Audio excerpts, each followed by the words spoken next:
This is a countertop ice maker. It makes ice every 6 minutes. It makes 9 bullet ice cubes with it.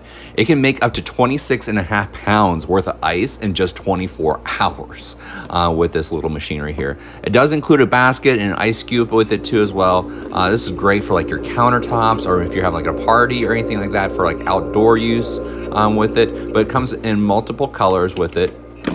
It does have light indicators on the top to actually let you know whenever it's time to add water, if the ice bucket is full, and that means it's time to take the ice out and put it somewhere else if you want to. But this right here is fantastic to go ahead and keep it in there. It's pretty low noise too as well. It can go ahead and operate as low as 45 decibels.